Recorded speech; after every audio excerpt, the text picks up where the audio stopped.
And now we're checking to make sure that everybody's there. Hello, everybody. Welcome to the Elad Pod. We will get started in just a moment. If you are out there on Facebook or Twitter or YouTube or wherever you are, feel free to comment. Let us know that you're there and share the video so that more folks can see it. We're going to be bringing you really important information about voting in Missouri, and it applies to voting rights all throughout our country. So if you're there, make sure to share this. You can start a watch party if you're on Facebook. Should be right below the video. And let folks know that you're here and make sure we can get the word out. We'll be starting in just a couple minutes.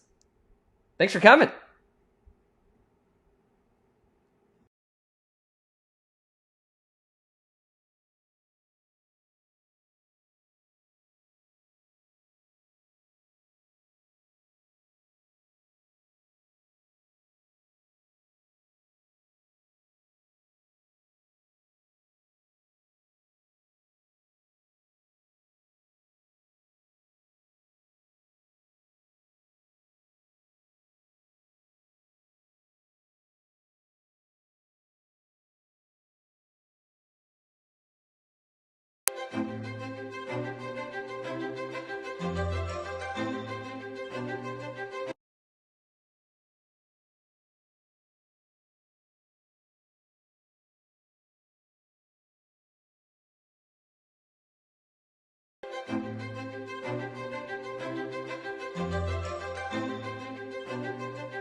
My name is Elad Gross. I'm running for Attorney General of Missouri. This is Mr. Toby over here. Political consultants from out of state directing his office, and we paid for it. And this time we'll be donating it to a school in Kansas City. It is Ms. Mangus's classroom. Gross says he's doing all of this to enforce Missouri's Sunshine Law and get transparency and accountability to, quote, fix our democracy. If we have a healthier community or state, rather, Right. we will have a more viable workforce. This is an opportunity for us to look into our hearts and see who we want to be when we come out of it. What do we want to tell future generations about the great pandemic of 2020 and what we did and how we were there for each other?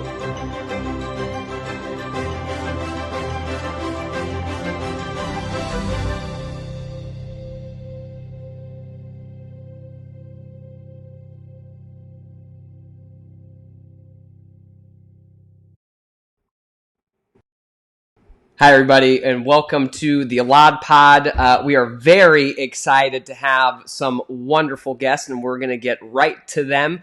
Yesterday, as many of you know, and if many of you have been following, Missouri's legislative session ended. And right at the end, the Missouri Legislature changed Missouri's voting laws. So we're going to go over what those changes are. We're going to go over the obstacles that folks far too often in our democracy have in front of them before they can actually vote, and ways that we can fix that. So I'm really excited to have these guests on, and I'm going to be bringing them on right now. No reason to wait. Hello, folks. How are you two doing? Awesome. Great. Wonderful. Well, I'm going to have you both introduce yourselves. I'm really excited to have you both on. I'm glad that we could bring this together because this all happened very quickly. Gina, could you introduce yourself? Dr. McClendon is here over from the Brown School. Could you introduce yourself, the work that you're doing, and I guess why we should listen to you, because I certainly do, about voting rights and why they're important. Hi, good afternoon, everybody. Thank you, Elad, for allowing me to have this opportunity to be on your show. I feel really honored. So at Washington University in the Brown School of Social Work, I work at the Center for Social Development, and we're a research and theory center whose focus is on the social development of people. We have two different primary bodies of work. One has to do with economic empowerment, and the other is voter access and engagement, in which I lead that initiative. For us, this is about democracy and everyone having the ability to vote, everybody. So that is the work that we're doing. We did a research project in 2018, and that report, I will get it into the chat so you can see the link if you're interested in seeing it. But we're pumped up, we're fired up, and we're ready to go. That's great. No, we can, and yes, absolutely. What we will do, and I take notes for those of you who have watched before. You know I do. And we'll get the link to that report. We'll be able to put it in the comment section for everybody to check out after the show. And if you do have any questions, you can go ahead and post them. I know there are a lot, and if we can't get to all of them, we can do it after the show. We could do it in writing. So please put them there. So that's great. Thank you so much for coming. Let's get to our second guest. And there she is. Hi. Hi, Jennifer. Yeah, I'm Jennifer Slavic-Lohman, and I have helped organize the St. Louis Area Voter Protection Coalition. I am a non-practicing attorney, but I've been interested in voting rights for a while. I have helped organize some of the on-the-ground work in the St. Louis area with Denise Lieberman's really wonderful election protection effort that she has throughout the state of Missouri. And our St. Louis Area Voter Protection Coalition also participates in an effort with the Transformative Justice Coalition to do tweet storms and voter education nationwide. I mean, it's such an important issue in 2020, both locally and nationally, that I'm just excited to have any opportunity to talk about the ways to make voting easier and clearer to people. Yeah, no, and I'm excited you were able to come on. Yeah, I think it would be interesting for us all, and I will get you all in here. But what given the situation that we have right now in the country regarding COVID-19, the pandemic, issues around voting, I'm curious for the both of you, what were you hoping, the legislature would do, and then we can talk about what they actually ended up doing. Go ahead, Gina. No, go ahead. Mm-hmm.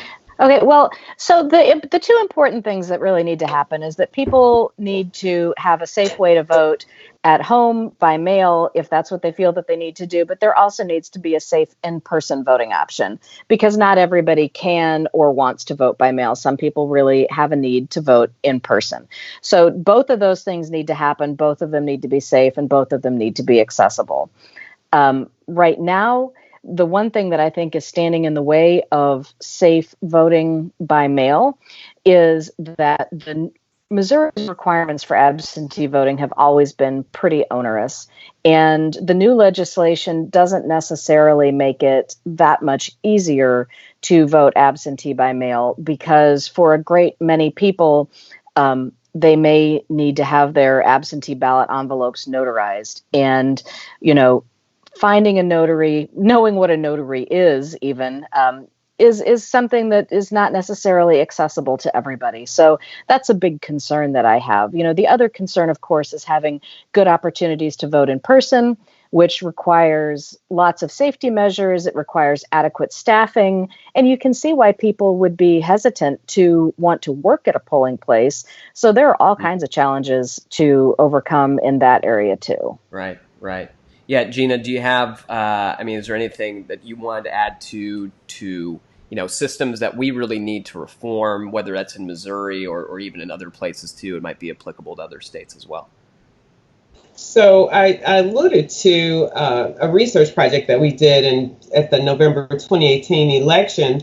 And what we basically were trying to understand is who gets to cast a ballot and who doesn't, based on race and income. And so based out of that, what we found is that there were fewer voter machines in communities of color, low-income communities compared to whites. There were more police presence. There was more confusion about being able to vote. And so those are the things that I'm concerned about, in addition to what Jennifer said. So the absentee voting is important. The idea of having a notary is an issue, and in-person and safety. But it's also, even if we have a really good system for mail for absentee voting, there's still a whole crop of people who won't be accustomed to it, who won't get the information the way that they should about how they can vote. And then there's some that just like to vote in person. And so we have to be prepared for that. Mm-hmm. So, those are the things that are most pressing and concerning to me is folks having the information that they need, making sure they have the opportunity to vote via mail, or having a safe opportunity to vote in person. Yeah, that absolutely makes sense. Yeah, I think it. Well, let's go over the changes that were made. So I'll put up a graphic. Let's see if we can get all of us together here. Look at that. Okay, I'm going to put up this voting chart. So this comes from, and I've also read what the Senate bill was that ended up passing. It was 631 with a whole bunch of changes. All of these changes were being made at the last second. And this comes from a wonderful county clerk. For those of you in Boone County, you've got a great one, Brianna Lennon. She used to work for the Secretary of State's office beforehand. And this came from her. So it's got the differences between two different systems now. In Missouri, we actually do have mail-in voting. It was very limited towards particular circumstances. And then there was absentee voting. So yes, those were two different things. They still are within our system. And they made updates to both. So both of them they made available, and these changes sunset at the end of 2020, which means once we're done with this year, they will be gone. So if you like them, you should probably call your representatives and tell them that you wanted to come back afterwards.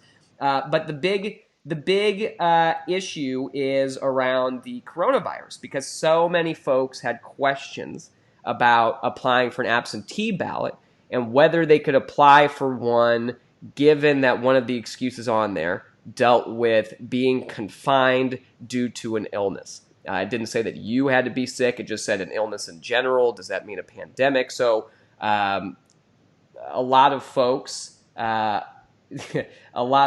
me included, and members of the bar, and a former Chief Justice for the Missouri Supreme Court, wrote a whole bunch of us agree that the way that it is written now would allow folks to vote in this particular circumstance using that excuse. But unfortunately, the Secretary of State of Missouri, the Governor of Missouri too weighed in, and now apparently the Attorney General, because he is opposing a current case, said that no, this does not apply. You can't vote. You can't use this excuse.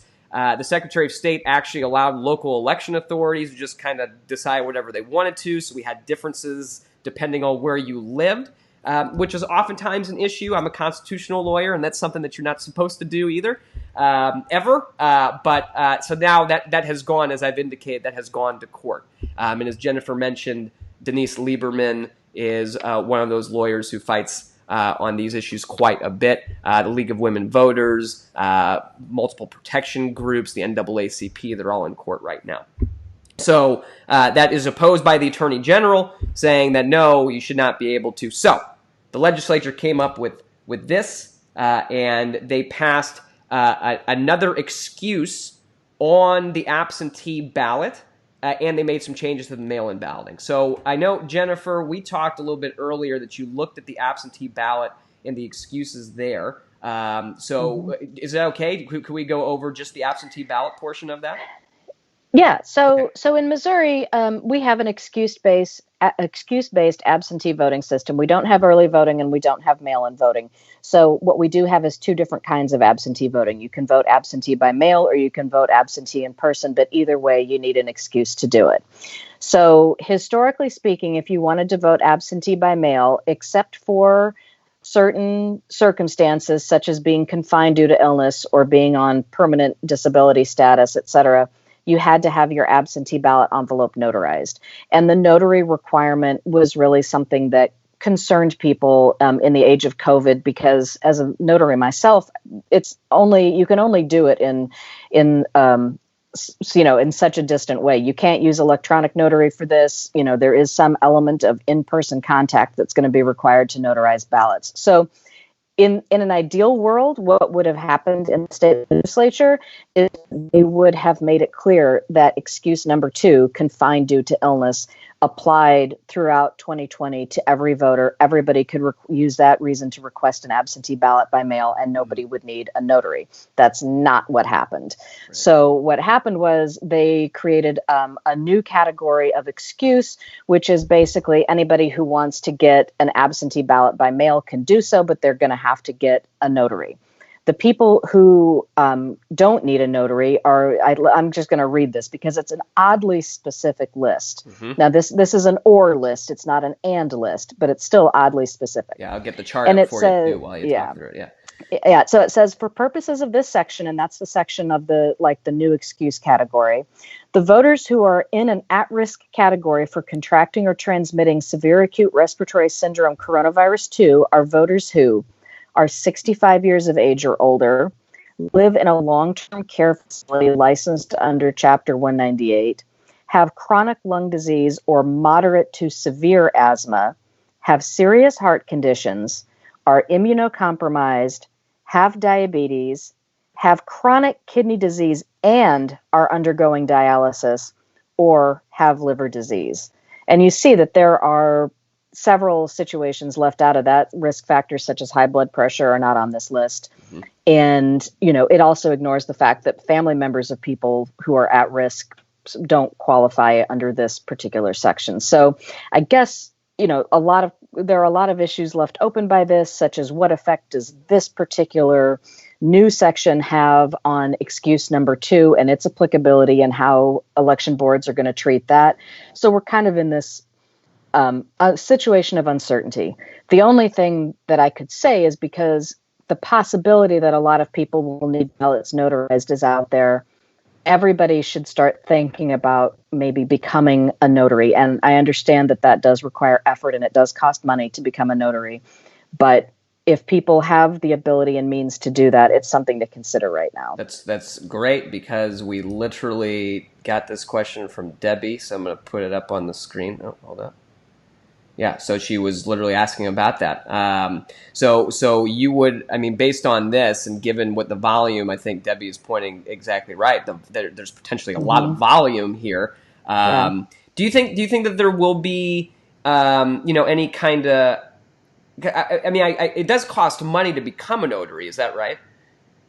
It does, because not only are there fees involved in applying to become a notary, you have to get a bond, and there's a certain cost associated with getting the bond, and then you have to have your notary equipment. You have to have a seal and a book, and I think altogether, and Gina, you can correct me if I'm wrong, but I think it's in the neighborhood of $75 to $100 even if you do it on the cheap.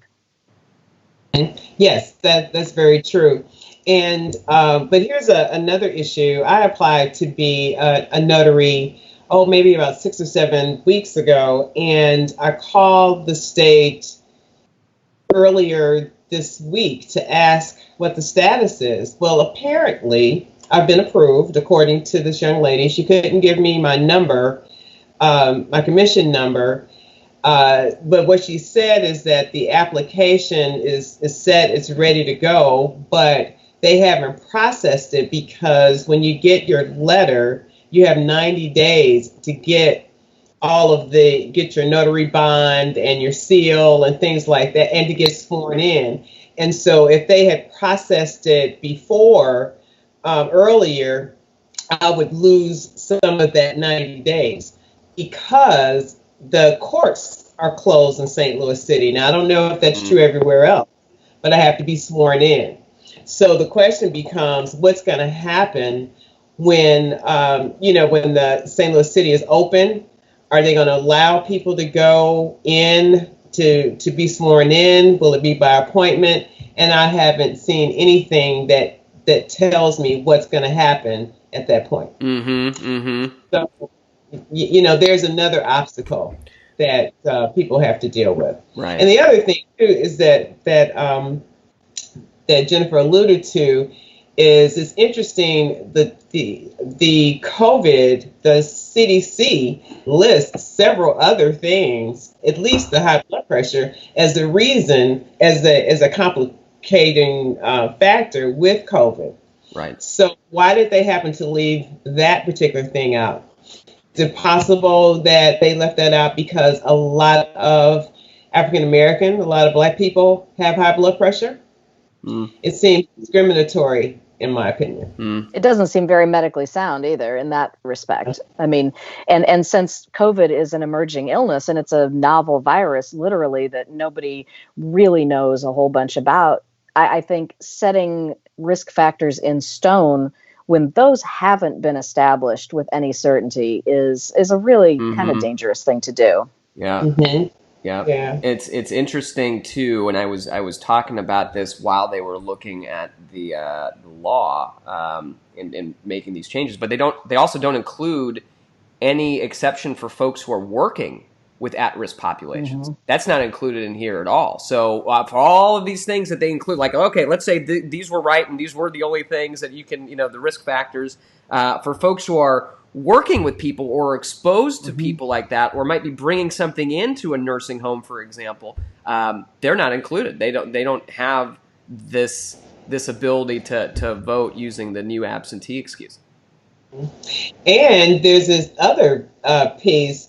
Many people have already applied for to get their absentee ballot. So what happens to those applications? Will people be able to reapply based on the new addition to the excuses? Right, because people in some jurisdictions have already applied for their ballots for August and November. Will those applications still be processed? Is that excuse still valid? I mean, is excuse number 2 still valid generally? I just, we don't know the answer to those questions. And maybe the lawsuit will help shed some light on that. Yeah, hopefully that's the idea behind it. I am going to bring up the chart again because it's interesting. Like this, so this is basically a new excuse within the absentee ballot option. So it's just inserted as another one. And I know, Jennifer, the operative language at the beginning of this stuff is if you expect, right? If you have an expectation that that's happening. So I know, there have been some clerks and some local officials who have really been focusing on that language, that if you're expecting, when you are applying, then that means, well, you're good, right? So if you expect right now that when you're applying that you should be fine. So, I mean, do you think that operative language would probably be helpful, at least from a legal sense? Because I know a lot of folks are scared. Like there are some clerks who are threatening, prosecute, like they're going to go refer you to a prosecutor, and who knows how in the world they're going to verify all of these folks who are applying one way or another to see if they actually did have COVID-19 when they applied for it or something. But at the same time, like for folks who right now are trying to follow all the rules and trying to do everything, that's particularly scary. That's a felony charge that you could then lose your right to vote after that. It's pretty nuts. I mean, there really shouldn't be this uncertainty, and all of this could have been resolved very easily if the Secretary of State had simply issued guidance to all election authorities in Missouri and said, hey guys, excuse number 2, confined due to illness, applies to everybody in Missouri for the duration of the pandemic, because people do need to take precautions and not be in large groups, in order to stop the spread of this illness, to which there is no vaccine or other established immunity. So that would have been really simple. Case closed. Everybody can vote absentee by mail if they choose. Nobody would need a notary. And that would have, offered a lot of clarity and comfort to voters. So right now, as the situation stands, we can argue about the legal interpretation of this, but the mere fact that we're having that argument is a deterrent to voters, and that's not okay. And I think, another thing. I'm sorry. Yeah, I just want to insert this, and I'm going to throw it to you, Gina. But another avenue for this to happen that a lot of folks were talking about is the emergency powers that were granted to the governor, because the governor also has the ability, and he has done this already, to suspend regulations, some statutes as well. And a lot of folks have been saying, look, you did this for the notary requirement for businesses, for all of this stuff here. You helped them out, but can you do something to make sure that people can vote at this time? I think that's still an avenue that's still open because those emergency powers are still present for the governor. So, Gina, yeah, I'm going to hold up. Let me bring it over to you. Didn't want to interrupt or anything. I just want to throw that in there before I forgot. So. But this is more of a question than a comment. Did I read or misinterpret something? Did I see something in that bill that talks about people signing an affidavit? You always have to sign an affidavit to apply for an absentee ballot. I mean, that's basically when you are applying for an absentee ballot, you are attesting that your excuse is valid. So I mean, that's basically an affidavit. I think that's correct, right? Yeah. Yeah, there's because in Missouri the way it works is there's the application for the absentee ballot. So they don't just send you the ballot. And I think a lot of folks, for example, in St. Louis County, I think, who have been receiving this one way or another from folks, if you're in a certain, I think it was 60 years and older, then you weren't getting the ballots, you were getting the applications for them, and then they send you the ballot after that. So yeah, you have to pick one of those, and you are attesting that what you are telling the government is true. But like I said before, the operative language there is the expectation. So yeah, there is that language there too. So but to go back to what you said a second ago about the governor's emergency powers, the big concern there is the fact that the governor does not really seem to take this emergency as seriously as he perhaps should. And the question remains whether Missouri will remain under a state of emergency that would justify the use of those emergency powers. I mean, I think that is a valid concern, that even if the governor decided to act on that emergency basis, the emergency in Missouri could technically lapse at any time, because they really don't seem to think that this is the emergency that it is.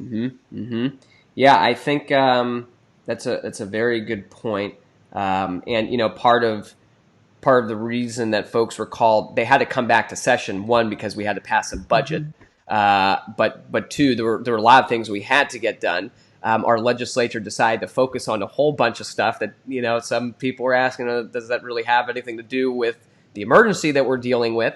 And given, making a budget at this time is so difficult because, there's been so many small businesses that are, struggling a lot, unemployment's and all of these problems. But the focus there was an interesting one on a lot of these issues. And unfortunately, it seems like some of these things, like we just talked about, were kind of given short shrift a little bit, especially when you consider what the roles that we are supposed to play from the statewide elected officials in this whole process.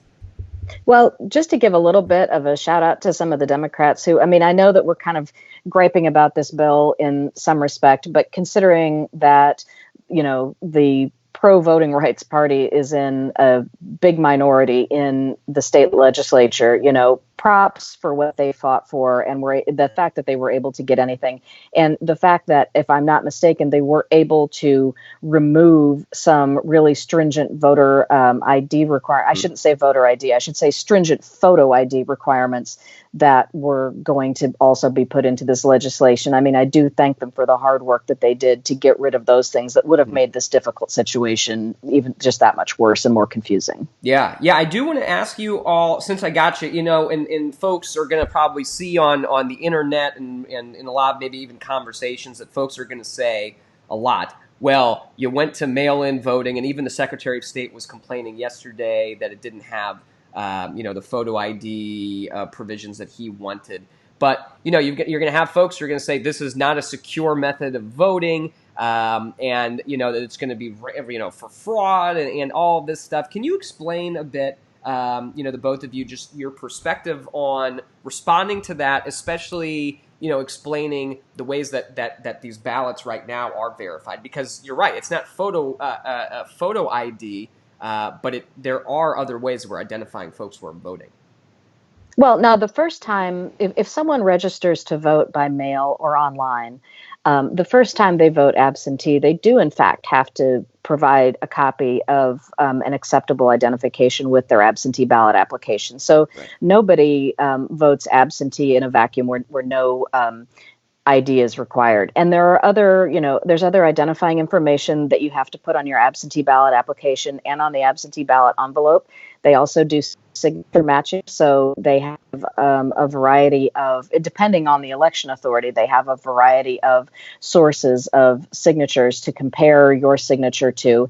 And the truth of the matter is that voter impersonation fraud it's like a fairy tale. It doesn't exist. It is a fear and a non-existent problem in search of actually it's a solution in search of a problem, because photo ID, photo ID has not, it doesn't solve an existing problem. I mean, to the extent that there have been issues with elections, the issues have usually come from the candidates, pulling things like the guy in, North Carolina, where they had to redo the election because his campaign was basically defrauding voters out of their absentee ballots. So that's the issue. A photo ID would not have done anything to help that. So I think that to the extent, elected officials in particular are pointing the finger at voters, they need to realize that they need to look to themselves first and understand that voters generally, I mean, people aren't going to risk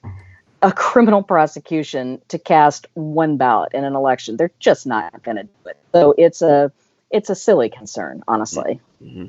Yeah, there's a website, and I'll put it in the comment section too. But it actually tracks all of the cases involving quote unquote voter fraud, and the number is like it's like 0.0000001. It's just insane how small of an issue that this is, and how often, like, when you do it, and it's really interesting because I've been listening to some a lot of we look a lot into data. I did a lot of that stuff in college too, and afterwards.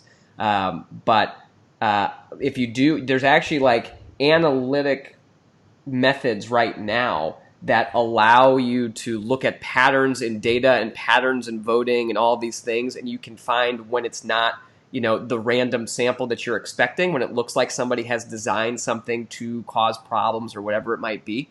So it's interesting with the new technology that we have out there. Voting can be made a whole lot more secure, and actually is in a lot of these ways. Even given what folks are saying, like the whole roof is coming down, it's really been the opposite in a lot of these instances. So, I think we got some questions coming in, so I do want to bring those here. Hold up. Here's one that I think is important. It's from Karen. I'm going to put this up there because I'm sure there are some folks in this boat right now. So Karen says, I applied for an absentee ballot for the June election using excuse number 2. I have yet to receive my ballot. Can they now deny me the opportunity to vote absentee by mail? So that's Karen's question. Do you all have an opinion about that? I know I've got one, but I don't know if you all wanted to well, the governor hasn't signed the legislation, right? So it's not the law yet.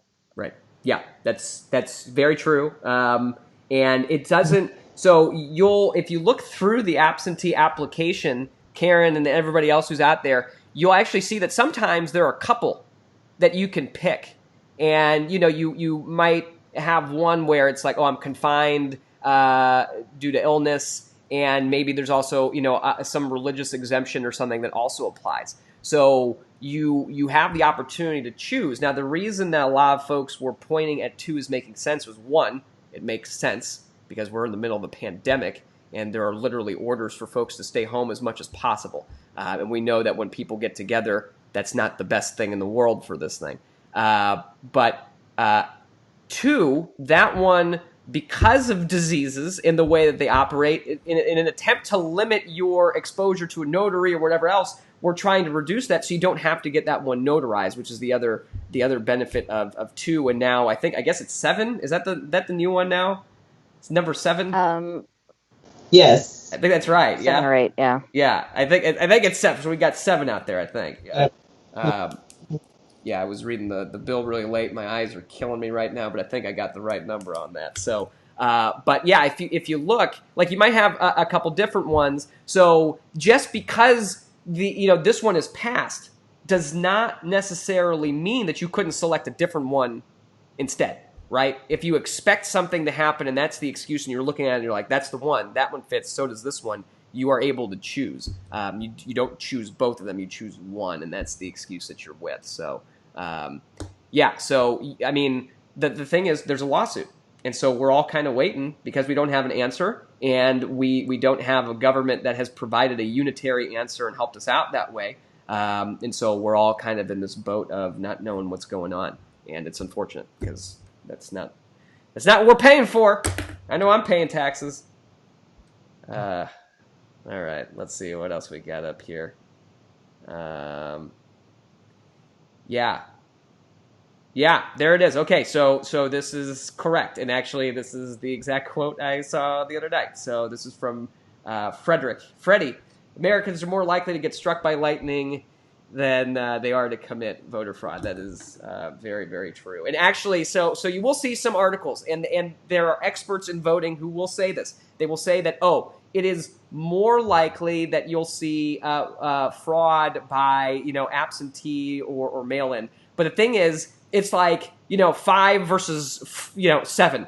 And it's still really, really small, like extremely, extremely small. So, folks are going to probably latch on to that. Whoever opposes making sure that more people can participate in our democracy will latch on to those kinds of things. But still, just like you mentioned, people are going to, they are getting prosecuted, and bad things are happening to them when they're breaking our laws. So, and it's just, and you remember the squad that Trump put together to investigate the non-issue of in-person voter fraud. And one day when I was doing some research on that issue, I stumbled on a database that's on the White House website that lists, every known case of so-called voter fraud in the country. And you look at Missouri, not a single instance in Missouri was something, and there were only a tiny handful over, eons.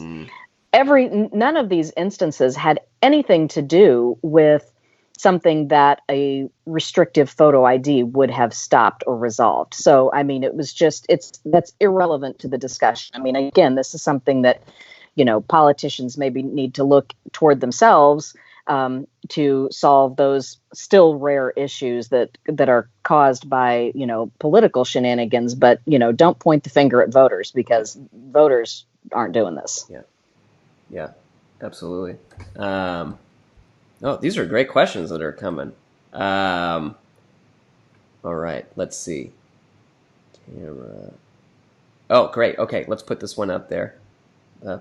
Sorry, we got so many, I've got to put them. Okay, so the question is, how can I specifically help those marginalized groups who are apparently targeted by neglect in this legislation? And I'll add in general, like Black citizens in Missouri. And oftentimes we see that in many minority communities. It's interesting to see which age groups are included, which aren't, and all of that kind of stuff. So anybody want to take a crack at that one? How can we help more Americans exercise their right to vote? Well, I think that the first thing is education. We have to make an intentional effort to make sure that people know what their rights are and what the rules are. And unfortunately, we have to keep doing it because things are constantly changing. So if there's a mechanism by which you can get information out quickly to people, even if it's just picking up the phone and calling a friend and then have that friend call somebody else. The other thing is making sure that people check their voter registration to see what their status is. That's an important issue as well. And then the other is something that Jennifer has mentioned quite a bit, and that is to become a notary. Mm-hmm. The more notaries we have, and a way to let people know who those notaries are and how we can get to them, is probably one of the better things that we can do for all of our communities, actually. Mm-hmm. Mm-hmm. Yeah. And with that effort that Gina and I are both involved in with the Transformative Justice Coalition, one of the main goals of that of that entire thing is to get marginalized communities informed and ready to vote. And I'll mention an idea that Gina had that was really good when we were talking about how to do that.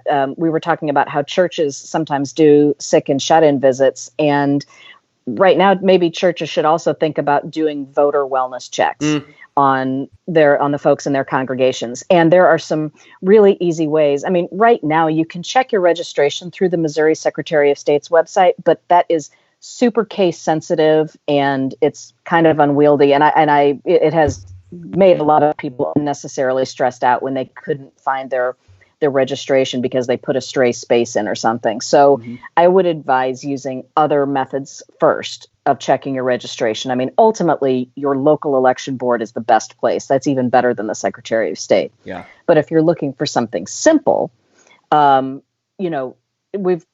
of us have probably used ResistBot in the past. Well, they have some fantastic things set up for voting that are really helpful. You can text check to 50409. And you can check your registration, and they will actually monitor your voter registration for you and alert you to any changes. So that's that's a really great service that I think. That's great. Yeah, they have a whole list of voting related things that they'll do for you, but to me, that's one of the most extraordinary. Organizations like vote.org or TurboVote, for example, Gina's program has its own TurboVote account, which is csd.turbovote.org, right, Gina? That's the link. Yes. Okay. Yeah. That would be a good place to go too. And if you go to some place like csd.turbovote.org, you will get reminders about elections. You'll get a link to your sample ballot. You'll find out all kinds of great things. I mean, I know that in 2018, when I was really involved in some elections on the ground, I got my TurboVote notification and I was like, whoa, wait a minute. There's some ballot initiatives in here, that in the county in particular, that I didn't realize were on the ballot because I was so hyper focused on other things. And getting that reminder helped me prepare to vote. So, there's a lot of ways in which this can be helpful. Okay, I just put that on the page there so people can see. That was csd.turbovote.org. Is that right? Yes. Okay, great. Correct. So that's up there. And if there is someone that's watching that has a large organization or group and would like to have their own TurboVote, a specialized TurboVote link, we can create that for them. Oh, just that's great. reach out to me. And we're happy to do that. And what that would allow is that organization opportunity to see who's actually, are their methods working in terms of getting people to register to vote. Okay. And then the other one, you said you could text check, right, to 50409. Is that right? Yes. Okay. Yes. Put that up on the screen too so folks can see it. Look at that. Look at this fanciness we can do up here. Okay, great. Yeah.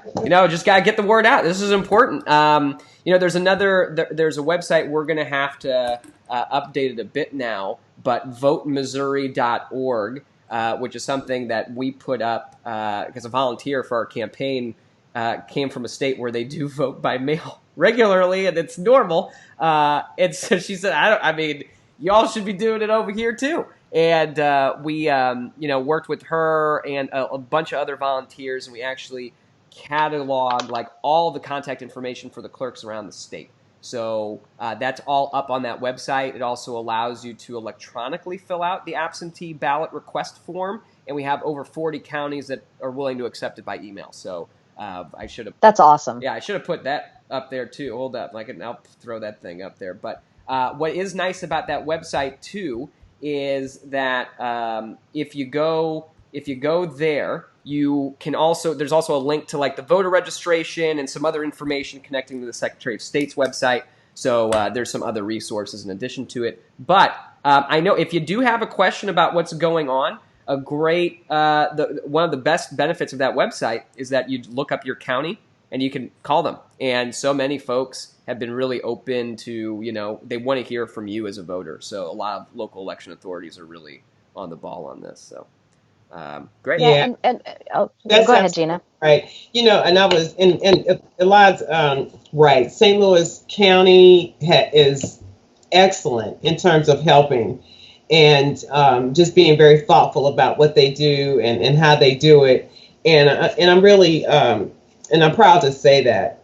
But another thing that I thought about is I would encourage people who live in long-term care facilities and things like that to apply for a permanent absentee ballot based on their health. And then in that situation, once they're approved, they don't have to go through their process again, nor do they need a notary when they vote. So that's something that you should consider. Now, with St. Louis City, finding that form it's not on their website. I've asked if they would try to get it on there. They said yes. I'm not sure if that form is on St. Louis County's. Mm-hmm. It is. It is? Mm-hmm. Okay. That's good. Yeah. Yeah. So, yeah, I know some websites in the state are lacking some things that other ones have. So it's a little bit of a variance. Yeah. But so when it comes to, first of all, the League of Women Voters is always a good place to call if you're wondering about how to get copies of things like the permanent disability application. Yeah. And, and thanks to Gina and her request, we have a copy of the city's permanent disability application. So anybody who wants a copy of that can email me, Jennifer at STLVPC, that's St. Louis Voter Protection Coalition.org, and I will email you a PDF of Say that. that again. Say that email again. I'll type it up. Yeah, STLVPC.org. VPC.org. Jennifer at STLVPC.org. Yes. Wonderful. Okay. And you will really receive that courtesy of Gina because she did all the legwork to get it. Yeah. That's good. And interesting, just to anything that I've asked the Board of Elections in St. Louis City that I've asked for, they've done it. Mm-hmm. It's just, I don't think it ever occurred to them or that they were aware that document wasn't on their website. So hopefully it'll get. Yeah. Oftentimes it's people who are trying to do the right thing. They just didn't really think about that, Yeah. And also the truth is that older folks who are probably among the people who are eligible to use the permanent disability application maybe aren't as internet savvy to begin with. Mm-hmm. So that's something else organizations can do. And that's, have those paper forms when they do outreach to people, and use the paper forms, give those to people, help them get them filled out and mailed in because they just may not have the internet savvy to sign on, fill it out online and, print it out. Right. Oh, Jennifer, we should probably tell them about the effort that you started and implemented with the packets of information, the folders. Yeah. So we do, with this in mind, and we've done it with a couple, with Gina's organization and the League of Women Voters have done some of these packets too, is, putting together folders with all these paper forms and printed out explanations of things like checking your voter registration, registering to vote. Here's an envelope with a stamp to send it in. Any organization that wants to do this, call me up and I'll walk you through the process. But it's really great to be able to offer people who may not have internet access or access to a printer these paper forms to fill out. And it's something that I think is going to be increasingly important this year. Yeah. Because what's really important is like folks in at-risk and marginalized communities may move more often. Mm-hmm. And it's really, really important to be registered to vote at the address where you currently live, not only so you know what your ballot is and where you're supposed to vote if you're voting in person, but in Missouri, if you move from one election jurisdiction to another, you have to re-register to vote. You are no longer a registered voter. The minute you move from the city line over to St. Louis County, doesn't matter if it's 3 blocks, you are not a registered voter anymore. And a lot of people get caught up in that. So it's really important to make sure registration is not only current, but current where you currently live. Yeah. Do you, for folks, there was a question that came on here, and I'm trying to find it. I might not be able to, but for folks who, a lot of with the ballots and the requests and the signature, there's a signature comparison. If somebody has had either a medical issue or their signature has just changed over time for one reason, what do you recommend for those? What should they be doing? I'd tell them to call their local election board and have a conversation with them about that, and and find a way to make sure that the signature comparison will work, because that is an issue. Somebody has a stroke or something, their signature absolutely changes, and yet they're the people who will probably be voting absentee by mail. Right. What do you think, Gina? Yeah, I would agree. And I thought about that because if I think about just my Social Security card, I got that. I was 12 years old. My signature is very different than now. And I don't know if people should just do another voter registration application with their current signature. I'm not sure. We should probably investigate that. We should, because signature matching is a process that's unique to every election board. They have their own methods of doing it and their own methods of, where they find comparison signatures. So that is something that's important, something people should talk to the election board about. And don't forget, the signature matching is not only relevant for ballots, it's relevant for petitions too. So if you're signing an initiative petition, they will do signature matching to verify your signature. Right. Yeah. That question came from Marianne. I found it. So thank you very much, Marianne. We appreciate it, and we'll try to find the answer to that and put it in the comments. But like I said, if you go to that votemissouri.org website, you will be able to find a whole list of all the contact information, including for your county, wherever you are in Missouri. And so you can give them a call, and they'll let you know what to do. This one came from Jennifer. So Jennifer writes, I'm concerned for caregivers. Option 2 includes caregivers of those who are ill or incapacitated. Should caregivers of those with COVID concerns still select option 2? I mean, I think so, but I think that's something that's going to have to be clarified by local election jurisdictions. And then, adding to that if local election jurisdictions have different answers about that, depending on what county you're in, then that also leads to injustice. So, Missouri really lacks clarity on these issues. And that's so unfortunate. Yeah. Beyond unfortunate. Yep. I agree. I did have one that came through text. Wanted to let us know he used to work at the legislature. But when we were talking about, voting and fraud or whatever it was, he said, don't forget to mention that Jason Kander, when he was Secretary of State, set up the Voter Integrity Unit to investigate cases of voter fraud, and he was stripped of all the money for that unit from the budget by the leading party, the Republicans in the legislature. He writes, I wonder why. Probably because there wasn't none and they didn't want anybody to show that. So, it's certainly, what it serves you. It shouldn't. That's the problem. The problem with this is that it's become so political. Like, the right to vote should not be political. It should be done. Like, we should all agree on that fundamentally. And I feel like we do. The people do. Unfortunately, far too often we're seeing leaders who don't. And it's just really sad. Like, we've gotten to this point where folks are gaming. I remember Gina, I went over to that. Oh my goodness, what was that documentary called? The one with the playbook. Yeah. Rigged, the voter suppression playbook. Yeah, it is literally a playbook. Yeah.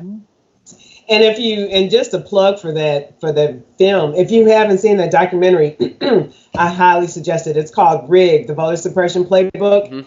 And you can get it I'm not an iPhone person, but what is it? iStore. The Apple Store. The Apple Store or Amazon Prime. Okay.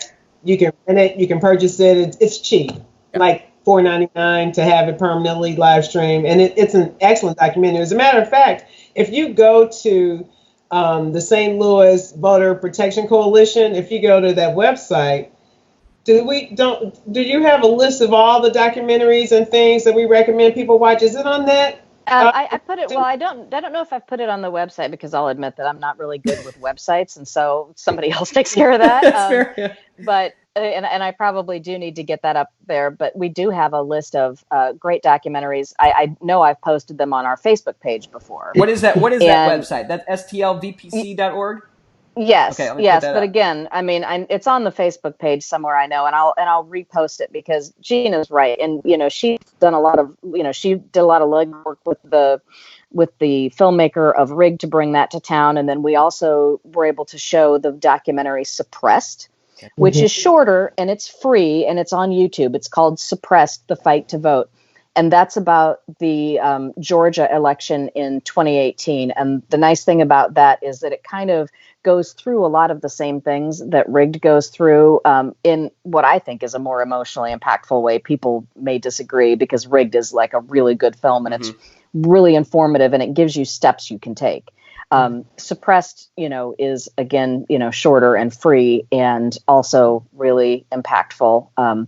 And people should watch that. But the history of Gina and another friend of ours and I all we audited a voting rights class at WashU this past semester and taught by Denise Lieberman. Yeah. And great teacher. She is. And we can agree that it was really eye-opening, and we have a lot of resources from that class too that we can post, some really great articles. The historical context of all of this is appalling. But I mean, one of the big things that happened in modern times, if you look at the last time the Voting Rights Act was reauthorized in 2006, you will see a picture of George W. Bush sitting down with smiling bipartisan group behind him, including Roy Blunt right behind his shoulder. They're all happy. They're all signing it. It, was reauthorized unanimously. And that was, before the large intervening event that apparently turned Republicans off voting, which was when they found out that, Barack Obama could actually get elected president. And, that's kind of like, that just changed the narrative completely. Yeah. It's like that was such a threat to their power that they realized, oh, well, it's one thing to have the Voting Rights Act when it doesn't really stand in our way of maintaining power. But gosh, now that's totally different. Yeah. Yeah. Yeah. It's just, it feels like such a, and there's a lot of folks out there who are really dejected by what the system is looking like in a lot of ways. And it just, it's really sad because, folks can remember a time, just like you were mentioning. I mean, goodness, like not very long ago when folks were able to work together on these issues. And it seems like we're in a very bad spiral and not even although, you know what? I mean, maybe because there were people who were very much opposed to any of these things that we just passed in Missouri. Never going to happen, over their dead body. And they passed it with a huge majority just to have something, I mean, it's not what we want. And it's not the most effective. And it's probably not the way that would work the best. But, I mean, you take, I guess, a small victory at this point and you go home and you celebrate for a second. But yeah, it's unfortunate, that's for sure. Yeah. Well, you all have been wonderful, and we're almost at 2, and I do not want to take all your day today, but this has been great. So we put some links in there.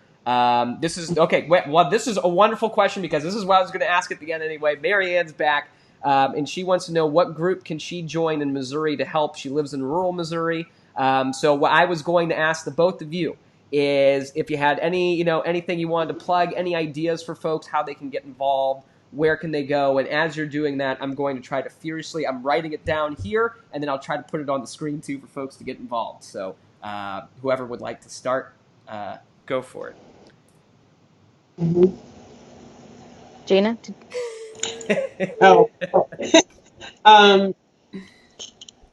I guess, is the Missouri Voter Coalition open now? It is. So the Missouri, okay. Denise's organization, the Missouri Voter Protection Coalition, has groups from all over Missouri that participate in it and get information from it. Okay. And that would be a good springboard to find a group in your area. But it's also a way to really keep up with the latest developments in Missouri law, the lawsuit and everything. So that's actually a very easy email list to join. And when you join their email list, you'll get an invitation to be on their Monday conference calls, which are super informative. So to do that, you text MOVPC to 66866. So I'm going to get that up on the screen so everybody can see that. Yeah. The other thing, too, is join the League of Women Voters. just by joining them, and it's not super expensive, but when you join, you get a summary, a legislative update of all kinds of things. It's excellent organization to be connected with. And then, of course, you have your NAACP, local chapters, state chapters. Let's see, who else? There are Organization for Black Struggle. I think they do work on voting. Oh, the Missouri Congregations United, MCU. Missouri Faith Voices. Faith Voices, right? Yeah. Voices, yeah. And so these are websites that you can go to. I don't know the specifics in terms of what they're doing, around this, but I'm sure they can use as much help as they can get in talking about this. Another thing, too, there's a group that wanted to do rides to the polls. So you may want to think about what can you do on election day that's safe to get people there. You may want to think about people are going to be standing in line for a long time if they're there. They may need food, water, encouragement. You'd be surprised just what a little encouragement and thanking people for standing out there for hours, because that's going to happen. Yes. If there's a way to raise money to get PPE, making sure that people have the right equipment. Oh, becoming a poll worker. Oh, yeah. That is they need, listen, and no hate on seniors, because I'm in that category. But the average age of poll workers is like 75 years of age. And that's not an exaggeration. Right. And I'm not exaggerating. And so they are not, my guess is, going to be at poll places with COVID. It's too much of a risk for them. So if you can sign up to be a poll worker, that would be fabulous. Yeah. Let's see, what else is there? You can show documentaries with your groups. Yep. And then a shout out for my project, the Voter Access and Engagement Initiative. Be on the lookout we're going to be doing a series of webinars, and our first webinar is going to look at, will I be able to cast my ballot? So what will it look like in a poll place when voting in person? And the public health director for St. Louis City has confirmed, and then Delise Lieberman. And so we're going to talk about that whole piece about voting and what's going on. And then what do we need to do to be prepared to vote in person? Because we're going to have to be prepared. Yeah. We've got some comments coming in, folks who were volunteering and won't be doing that now because they're worried about being a poll worker, given everything that's going on. And yeah, I mean, hopefully we'll have I know they've been talking a lot about how they're going to set up their offices to make them safe, especially for in-person voting, absentee, and then there's a lot of work around getting PPE out there to at least the poll workers and the election workers. But yeah, that's a serious concern. Yeah. No, and so those folks who are saying that they're not going to be able to be poll workers, and which I completely respect. I mean, I understand that. That's that's that's asking a lot of people, right? And especially people who are at risk and are trying to stay home. So I guess the broader question is, what can you do from home, right? That is helpful to this. I mean, right now, even the election protection effort that Denise runs is a little bit up in the air. I mean, are we going to, station people at polling places? If most people aren't even voting at polling places, is that going to be worthwhile? So I know that she's going through all kinds of thought processes about that. Yeah. A few things that people can do at home is, number one of the biggest issues that's going to confront us is combating misinformation, because there's so much confusion about the rules related to voting. Yeah. I mean, I've seen people saying, oh, well, the notary thing's not a big deal. You can use a video notary. No, you can't. You can't do that for a ballot. So even well-intentioned misinformation needs to be corrected. So there's misinformation, but also disinformation. And that is something that was a big deal in 2016. It's going to be a bigger deal in 2020, because most of our influences in this election are going to be online, because people aren't going places. They're not going door to door. They're not meeting vote. They're seeing stuff online. So Jennifer, you might want to define disinformation for people. An example of that. Well, so disinformation can be a bunch of different things. I mean, disinformation can be anything from, an outright lie saying like, well, you vote, since your name starts with the letter F, you vote on Wednesday, not on Tuesday, so that kind of, deliberate disinformation that misleads you about where and how to vote or, what's on the ballot, that type of thing. So that's like standard disinformation. But there's also disinformation that alienates you or makes you angry or makes you feel like not voting is a noble act of protest or something. So there's all that kind of manipulative disinformation that also suppresses the vote. So you have this whole spectrum of things that are going on, and people really need to be cautious about what kind of information they share. And people can easily share misinformation very innocently, for example, by sharing voting information that might be true in one state or county, but not in theirs. So that's something to avoid. Right. The meme, the fears that people have about certain things, for example, I've seen a lot of people posting like, oh my gosh, you need to demand a paper ballot. And these are people who live in St. Louis County. And all we have is paper ballots now in St. Louis County. So, getting people fired up about issues that, are not applicable in your particular situation is also something that, creates a tension around voting that can be suppressive. So I could go on all day about this. I think Gina needs to have a webinar about it. Yeah, we can make that happen. And also, another one is that you can't vote if you have a felony in Missouri. The only felony that will prevent you from voting is voter fraud. Outside of that, as long as you're not in prison, you are not on probation, parole, or something like. If you're done with everything, you can. If you're off, is it off paper? Is that right? Is that the term? Yeah. If you're off, yeah. If you're off paper, you can vote. Mm-hmm. Probation, yeah. Yeah. No more supervision, right? Well, you know what? It sounds like we'll probably have to have you all come back, because this is a developing thing, and you all have such a wealth of knowledge on this topic. And, I just really want to say, and I know a lot of folks have been commenting, but thank you both so much for everything that you're doing for the people of our state. It's so important, and this is the fundamental issue in a democracy, is whether we get to have a voice and whether our vote is going to count. So thank you all for doing that, and for dedicating your time doing that, and for coming on the Elad Pod to talk about it right after we just passed a law changing the law about all of that. So yeah. Thank you. Well, thank you so much. And you know what? I'm going to add one more plug for misinformation that's really important right now, especially as we're all getting ready to vote absentee, possibly.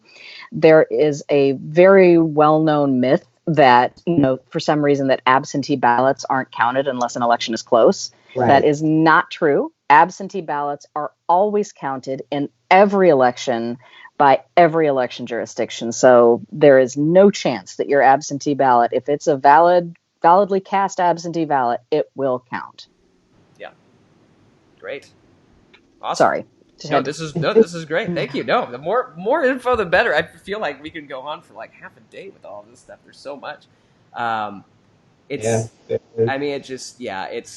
so interesting. And what makes it even more interesting, because I know I've got some folks who are looking at like what happened in California with the last election, and they're looking at there was a lot of voting absentee, and the Republican won in this district, and I just feel like it's so near, it's so like you're not even seeing the whole picture, when you're talking about like disenfranchising your own people, your own people who are going to be voting for your person. It's just, oh my goodness, like it's America. Let's just all vote and let's just get it done with. So. Anyway, I could rant. I don't want to start ranting. So thank you both for coming on. Thank you. I appreciate it. We'll have you back. So thank you, Dr. McClendon, Jennifer. Appreciate you both being on here. And we'll put all of this stuff in the comments to Facebook, YouTube, everywhere else, so you all can connect with them. And you all are always welcome to go ahead and interact with those folks too online. So if you see something, go ahead and answer it. But I'll be sure to do it too. So thank you. So I did make a promise to everybody. And I told you that if you were following us on Twitter, which you should be if you're not, that we would have a little bit of a history thing for Missouri. That was a little dorky, but I really enjoy it. I think that this conversation has really highlighted a couple things. One is that really there's so much room for us to work together, no matter what party you're in, because so many of us do agree on a lot of these fundamental issues. And sure, there's going to be some things that we disagree about, but we're not even having that dialogue. And it's really sad that that's not happening. In fact, the Secretary of State was invited to come on, discuss these issues. Unfortunately, he chose not to because he said that this was too political of an issue and a political thing. I mean, you can see who we bring on. We bring on folks with all different beliefs and everything else. And I just think that conversation is so important for us to be having. In that vein, this week was the anniversary of the birth of Congressman Jerry Litton.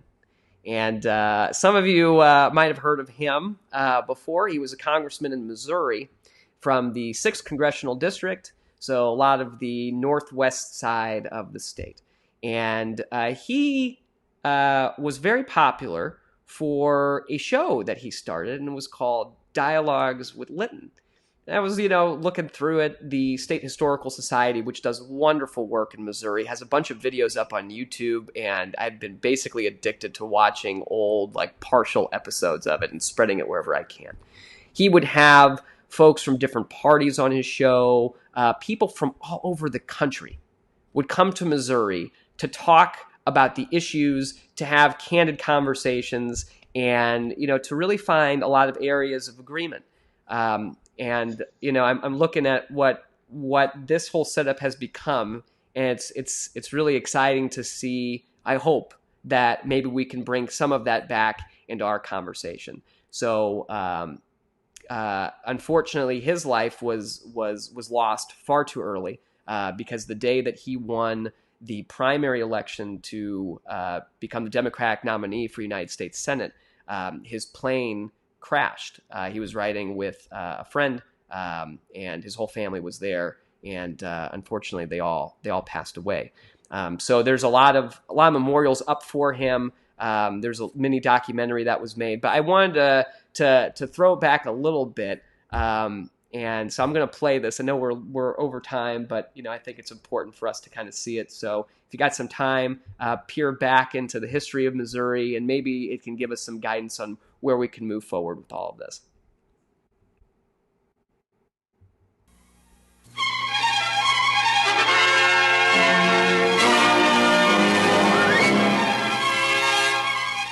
Congressman Jerry Litton believes that a democracy depends on informed people. He also believes our government should be more open and accessible to the people. To better inform you of what is happening in your government, Missouri's 6th District Congressman Jerry Litton invites Washington personalities to come to Missouri each month and join him in an unrehearsed, question and answer, open to the public town meeting to discuss key issues facing our nation. Dialogue with Litton brings you closer to your government and Washington closer to you.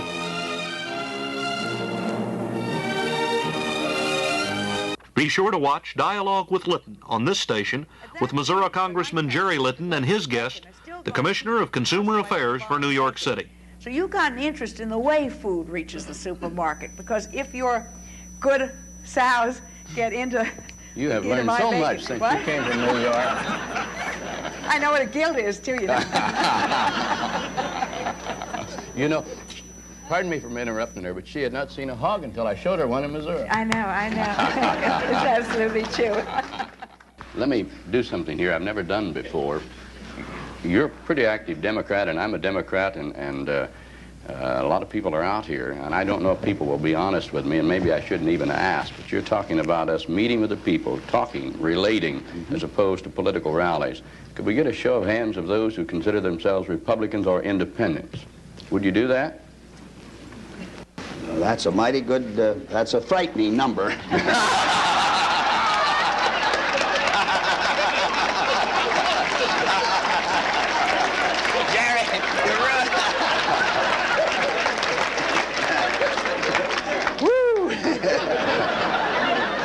Imagine, you think there are more now than there would have been when we started?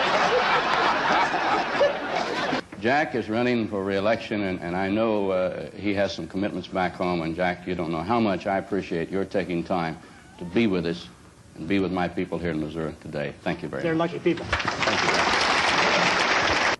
And we talk about representative government. Well, we really don't have representative government. To have it representative, they've got to be able to understand our feelings and our concerns. We need more farmers, businessmen, homemakers, housewives, people from the real world serving in public office so they can represent us. You don't have to be hungry to understand those who are hungry, but it helps. You don't have to have had a crop failure or lost your crop to understand the problems of the farmer, but that too helps. Neither do you have to fill out dozens of forms every day to understand the problems of businessmen, but that too helps. And we have so many in government who've done nothing but government that they can't relate to understand the problems of real people. That's the reason why we have lost confidence in our government, because our government is not us. It's not us at all. It's not made up of real people. It's made up of plastic politicians and professional bureaucrats. All they know is government, and that's why we have too much of it, in my opinion.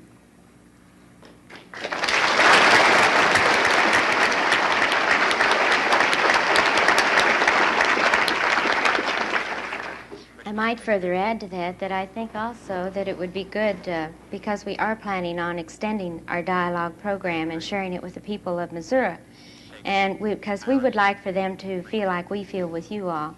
We feel close, and we know you're our friends, and this is what we would like to do statewide, is to bring the government closer to the people so that we can talk and know what the people feel, and we feel that we'll both be better off.